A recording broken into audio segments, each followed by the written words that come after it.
Como vão todos? Sejam bem-vindos a mais um encontro onde nós vamos poder falar de prática em processo civil.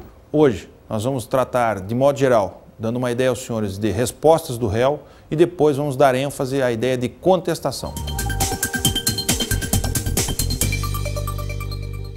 Citado o réu, abre a ele uma variedade de condutas a serem adotadas.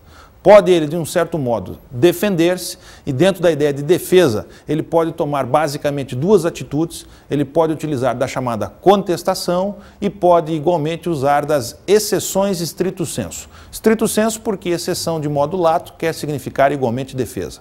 Dentro dessa ideia de exceções stricto sensu, ele pode utilizar da exceção de incompetência, da exceção de impedimento e a exceção de suspeição.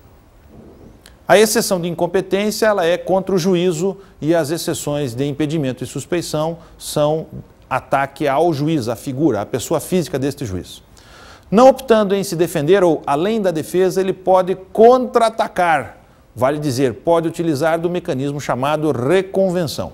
Fora a reconvenção, entrariam aí dentro da ideia de um contra-ataque não propriamente ao autor, mas a terceiros eventuais, seria a denunciação da lide, o chamamento ao processo, enfim, seriam, de modo geral, as ações que pode o réu adotar, mesmo dentro deste prazo que ele dispõe, de modo geral, para falar nos autos. Além da defesa e contra-ataque, os senhores devem lembrar, pode o réu ser omisso, manter-se inerte, e daí vem o fenômeno chamado da revelia, situação que aqui não nos interessa na prática. Vamos começar então a tratar da ideia de contestação. A contestação, esta defesa que o réu utiliza, ela é orientada pelo chamado princípio da eventualidade ou da concentração. Vamos acompanhar a redação do artigo 300 e eu comento a seguir. Preste atenção. Código de Processo Civil, artigo 300. Compete ao réu alegar na contestação toda a matéria de defesa, expondo as razões de fato e de direito com que impugna o pedido do autor e especificando as provas que pretende produzir. Observando aí a redação, os senhores percebem que fala o artigo em toda a defesa deve estar dentro desta contestação. Isto implica, por vezes, que a defesa possa se apresentar de um modo geral ilógica. Isto é muito diferente em relação à petição inicial. A petição inicial tem um silogismo, tem uma lógica, a ponto inclusive de, se não decorrer o pedido da conjugação dos fatos e fundamentos, ela se tornar inepta. Aqui na contestação, a praxe, então, é que possa acontecer uma certa diferença ou uma certa ilogicidade dos argumentos apresentados de modo geral como uma resistência à pretensão do autor. Para exemplificar, imaginemos uma situação de alimentos. O autor pede alimentos afirmando ser supostamente filho do réu, suposto pai. O pai, ao contestar, vamos dizer, diz o seguinte: olha, inicialmente eu não sou pai. De outro aspecto, pode dizer ele o seguinte: ainda que seja eu o pai, eu efetivamente não devo.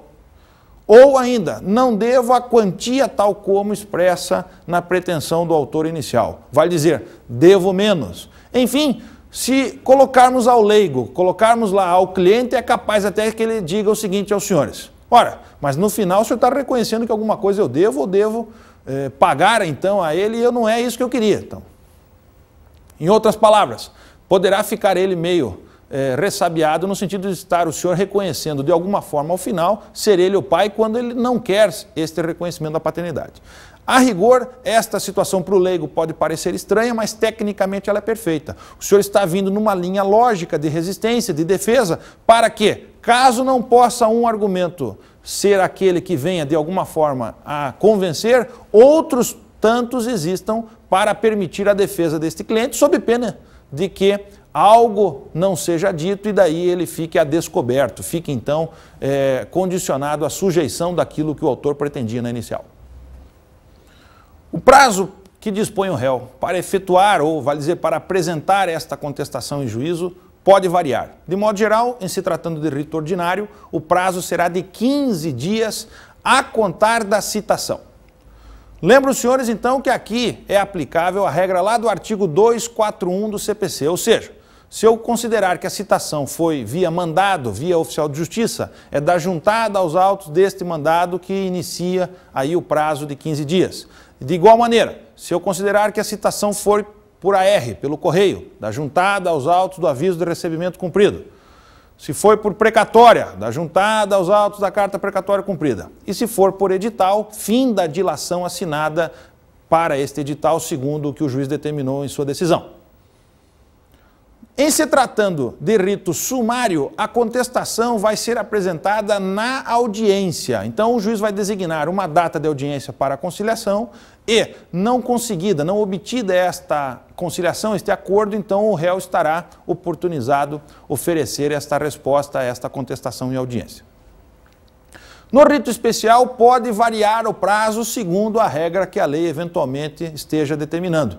Por exemplo, lá nos embargos de terceiros são 10 dias, lá na ação cautelar são 5 dias, na ação popular teremos 20 dias renováveis por mais 20 dias, enfim, os senhores vão ter que observar de modo geral o prazo que eventualmente a lei específica determine. Essa contestação, por ela estar vinculada ao que disse o autor na petição inicial, deve, a rigor, impugnar toda a situação fática trazida pelo autor na inicial. Esta é a regra lá do artigo 302 do Código de Processo Civil. Se o réu não observar o respeito a essa técnica de impugnar ponto a ponto, fato a fato, o que disse o autor, estará sujeito à presunção de verdade dos fatos não impugnados.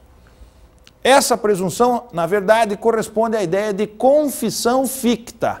Vale dizer, neste aspecto, há uma situação tácita, vale dizer, por ter deixado ele de impugnar aqueles fatos, estará se considerando que ele concordou com aquela situação descrita pelo autor. Só não se aplicará esta regra de presunção de verdade diante da ausência de impugnação nos aspectos descritos nesse mesmo artigo, neste mesmo dispositivo legal. Vale dizer, se não se admite nem confissão expressa, real, vale dizer, se eu não posso expressamente dizer que a situação era tal como descrita pelo autor, que dirá então considerar que esta situação seja presumida. Então, se eu não se admite confissão real, igualmente não poderá valer-se aí a ideia de confissão ficta. De igual maneira, se a situação lá do ato civil, se é da substância dele, a exigência de um documento tal como a lei prevê, estabelece, exemplo, para que eu fale em casamento eu preciso ter certidão de casamento, para que eu fale em propriedade eu tenho que ter registro da propriedade, a matrícula. Então, se a parte, por exemplo, deixar de impugnar esta afirmação do casamento, da propriedade, ainda assim poderá não se presumir verdadeira esta alegação se, junto com a inicial, não havia nem a cópia da certidão de casamento, nem o registro do imóvel, enfim, situações como essa. Então, nós temos um quadro de modo geral que a contestação deverá trazer toda a matéria de defesa dentro do prazo fixado em lei, a ponto, inclusive, de a omissão implicar aí numa presunção de verdade. Ora, o formato, vou dizer, o conteúdo desta contestação, nós podemos dizer, inicialmente passa pela ideia de defesa processual. Vamos observar como é que fica essa ideia de defesa processual. O artigo 301 do Código de Processo Civil estabelece aí várias matérias de ordem processual que pode o réu utilizar em sua defesa. Pode, por exemplo, falar ele da incompetência absoluta do juízo. Aqui, lembro, se for incompetência relativa, é mecanismo de exceção estrito sensu. Então, aqui só vale a incompetência absoluta. Pode falar ainda o problema da litispendência ou da coisa julgada, ou, enfim, da carência de ação, a falta de uma das condições da ação, a falta de um pressuposto processual, nulidade de citação, enfim. A ideia é de que pode existir algum problema a nível de rito, de ordem procedimental que tenha sido desrespeitado a partir da petição inicial. E diante de uma situação como essa, antes mesmo de adentrar as questões de fundo, é necessário corrigir ou, enfim, apontar estas falhas inerentes à situação processual.